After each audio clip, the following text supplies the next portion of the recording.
सांसों का क्या भरोसा, सांसों का क्या पंडित जी भरोसा, रुक जाए चलते चलते रुक जाए चलते चलते जीवन का क्या भरोसा, जीवन का क्या भरोसा, थम जाए चलते चलते थम जाए चलते चलते। जो ऊपर टीन सेट में बैठे, सांसों का क्या भरोसा, सांसों भैया क्या भरोसा, कोई भरोसा है सांसों का? ये पक्का है कि 100 साल बाद मरना है? ये तो तय है कि मरना है। तो कल क्यों कथा सुन रहे? आज से सुनो। कल क्यों भजन कर रहे? आज से करो। कल किसका इंतजार? अभी से, आज से, तत्क्षण से ठाकुर जी के हो जाओ। आहा, सांसों का क्या भरोसा, सांसों का क्या भरोसा। भैया और रुक जाए चलते चलते, रुक जाए चलते चलते जीवन का क्या भरोसा, जीवन का क्या भरोसा, थम जाए चलते चलते थम जाए चलते चलते सांसों का क्या भरोसा। क्या भरोसा सांसों का? 4 दिन की जिंदगानी, फिर अंधेरी रात। जब 4 दिन के बाद अंधेरा आना ही है प्यारे, तो फिर दुख में क्या जीना, रोते रोते क्या जीना। मुरली मनोहर माधव चितचोर माकन चोर बंसी बजैया बज के छैया, नंदलाल नंद गोपाल हमारे यशोदानंद नंदन देवकी नंदन, ठाकुर कृष्ण चंद्र वन चंद्र मोहन मुरारी बनवारी, गोवर्धन गोपाल गोपू कन्हैया कान्हा, चितवन चितचोर की शरण में बैठकर उनकी आह्लादित भाव की गाथा कथा को श्रवण करके अपने जीवन को धन्यासुत करके जीवन की जिंदगी में 4 चांद लगाकर मुस्कुराते हुए जिंदगी जियो, तभी आनंद है।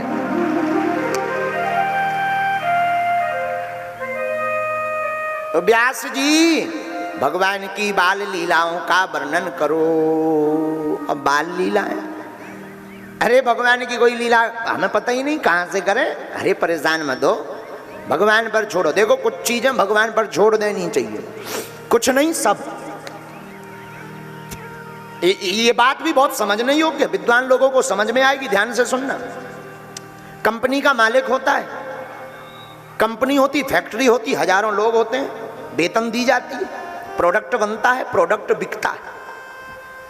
परंतु कंपनी घाटा में जाए तो चिंता किसको होती है, नौकर को या मालिक को? बोलिए। अच्छा, मालिक। नौकर को तो होती नहीं। प्रोडक्ट ना बिके तो चिंता किसको होती है, नौकर को या मालिक को? मालिक को। कंपनी अगर कर्जे में हो गई तो चिंता किसकी, नौकर की या मालिक की? नौकर को तो कोई मतलब नहीं ना, महीने पे वेतन से काम है, बाकी क्या लेना देना, हाँ जी या ना जी। चिंता किसकी, मालिक की। हम लोग भी गलती कर रहे हैं, अपनी जिंदगी के मालिक खुद बैठकर बन जाते हैं, तो पूरी चिंता खुद जिंदगी भर स्ट्रेस डिप्रेशन बोझ में जीना पड़ता है। अपनी जिंदगी के मालिक मन मंदिर में अपने गुरुजी को, अपने ठाकुर जी को, अपने हनुमान जी को मालिक बना दो। खुद उनके सेवादार नौकर बनकर रहो, सारी टेंशन राम जी की हो जाएगी, तो मुस्कुराते हुए जिंदगी जियो।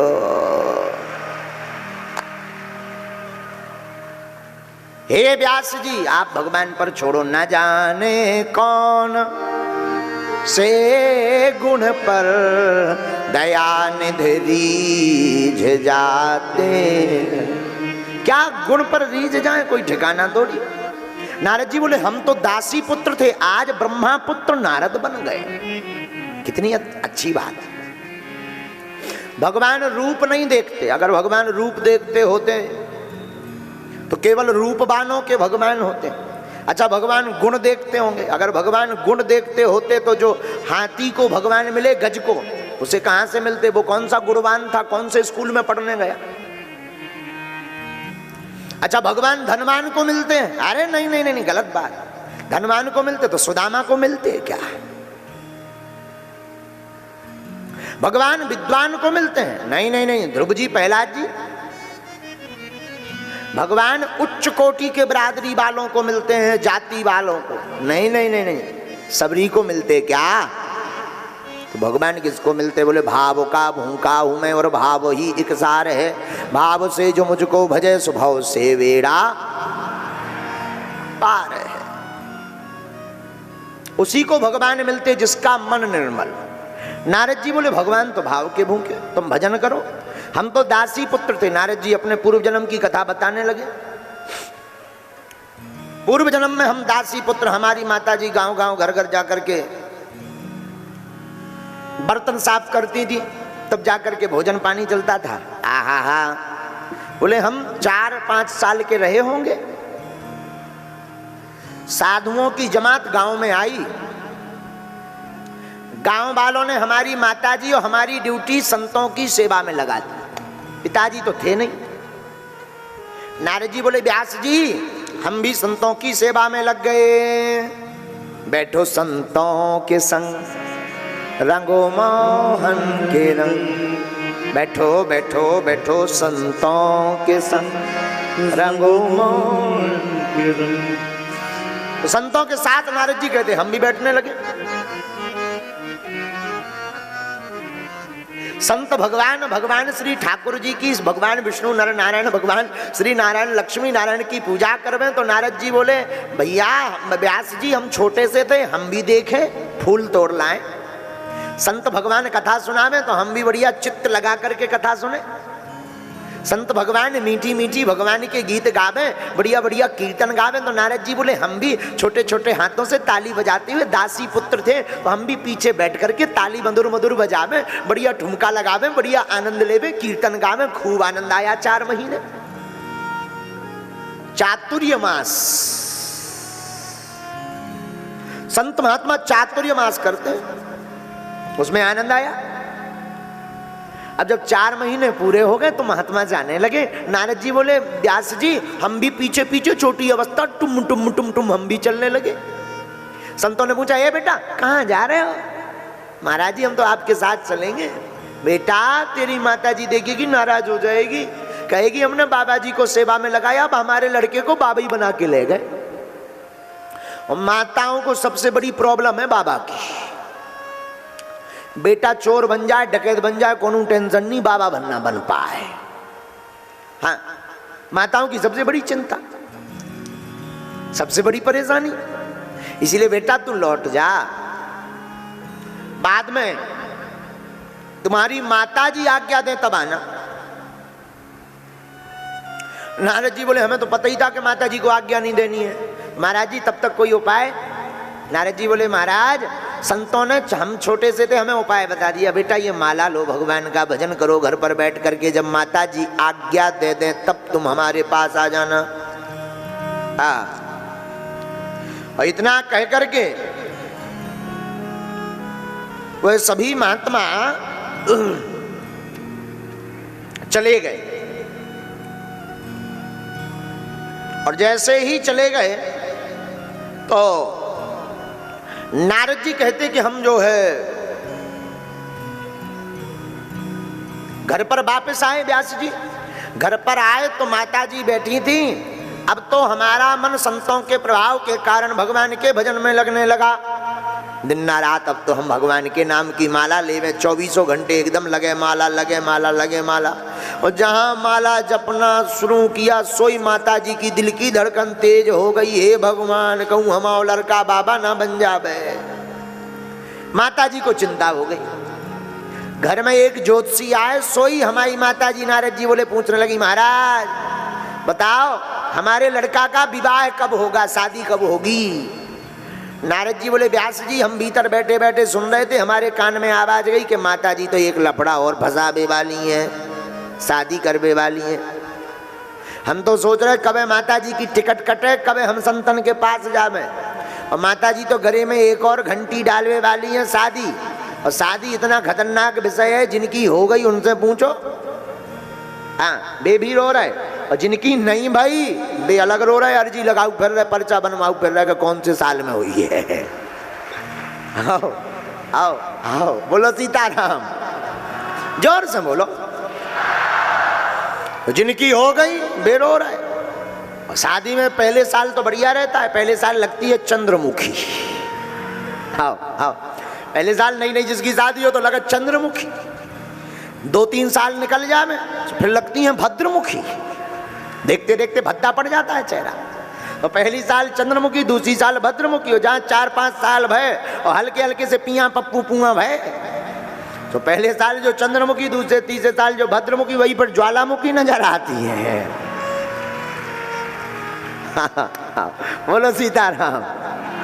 मतलब ये बात हमने तुम लोगन की नहीं बताई, विदेशी तुमने तो बहुत अच्छे हो, बस तुम लोगों का सीरियस गंभीर मैटर है। प्रताड़ित तो तुम भी हो पर बोल नहीं सका था। अच्छा, शादी के बाद कौन कौन खुश है? हाथ उठाओ।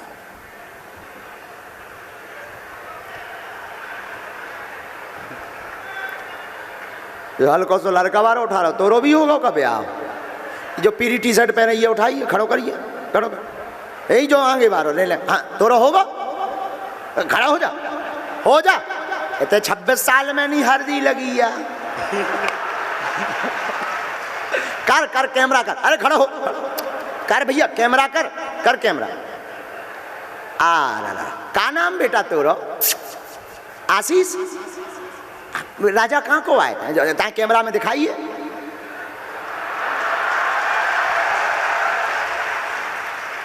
होगा? अबे हाथ तो खड़ो करत तो कि हम तो खुशी हैं। अबे भी ब्याह होगा, इतने खुश है?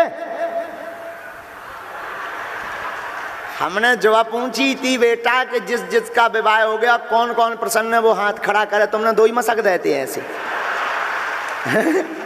तुमने दोनों उठा दिए, दोनों उठा दिए थे। कुछ साइड में तो नहीं कर रहा हो? पक्को है? हाँ ठीक, बैठ जाओ। अच्छे बच्चा हो आशीष। हम तो विनोद कर रहे थे, विनोद मतलब मौज कर रहे थे, तुम फंस गए सो। तुम हाथ ना उठाओ। तो कौन कौन अपनी शादी से बहुत खुश है? देखो ई चक्कर में ना उठाइयो कि बगल में देवी जी बैठी हो तो घर जाके तुम्हें बिल्ला चिमटा बेलन चिमटा की होने हो सो डरन के मारे उठाओ। तो वैसे सब सीरियस केस हैं, वो तो हमने पहले ही बता दिया था। आप लोग प्रसन्न हो? कलाकारन की बात हम पीछे बात की। श्री राम जय राम। नारद जी कहते हैं कि हमारी माता जी ज्योतिषी जी से पूछती हैं, व्यास जी हम तो नन्हे बालक थे कि जल्दी से हे महाराज हमारे लड़का का विवाह हो जाए, रुनक झुनक करती हुई बढ़िया नन्ही सी दुल्हनिया आ जाए, बड़ा आनंद आएगा, बड़ा आनंद आएगा। नारद जी बोले हमने भगवान से प्रार्थना की, हे भगवान ये तो उल्टी आफत हो जाएगी, गले में घंटी पड़ जाएगी, आफत हो जाएगी। बोले भगवान ने हमारी सुन ली भी ली। व्यास जी कैसे सुनी? शाम के समय हमारी माता जी गौशाला में गई। नारद जी बोले माता जी गौशाला गई, और जैसे ही नारद जी बोले वो गौशाला गई तो गौशाला में एक काले नाग ने काट लिया, और नाग के काटने से वो मर गई। गांव वालों ने आके बताया बेटा तुम्हारी माता जी मर गई। नारद जी बोले हमें इतनी खुशी भई कि नच लिया जाए, ठुमका लगा ले, झूम के गा ले। पर मन में सोचा कि अगर नाचेंगे तो दुनिया वाले क्या कहेंगे, बताओ कितना निर्दयी पुत्र है, मां के मरने पर नच रहा। भगवान को धन्यवाद दिया, जितनी संपत्ति थी सब अंत्येष्टि क्रिया में लगाकर ब्राह्मण भोज, विप्र भोज, साधु भोज करवाकर अनुग्रहम मन्यमानः प्रातिष्ठम दस्म उत्तरा, भगवान का अनुग्रह मान करके जिस उत्तर दिशा में महात्मा गए थे हम भी उसी दिशा में चल पड़े। अनुग्रहम मन्यमानः लेकिन महात्मा तो कब के गए, मिले नहीं। स्नात्वा पीत्वा हृदय नद्या उप सृष्टौ गतश्रमः। वन में जाते जाते प्यास लगी तो एक जगह हमने बढ़िया जलपान किया। व्यास जी जलपान करके थकावट आ गई तो एक वृक्ष के नीचे बैठ गई। आहा, और वृक्ष के नीचे बैठ करके भगवान का ध्यान करने लगे। और जैसे ही ध्यान किया तो हृदयासीन में सनरहरि। आहा, वह भगवान चित्तचोर जो सबके चित्त को चुराने वाले मुरलीधर छलिया मोहन गिरधारी हैं, वो नारद जी बोले हमारे हृदय पटल में प्रकट हो गए।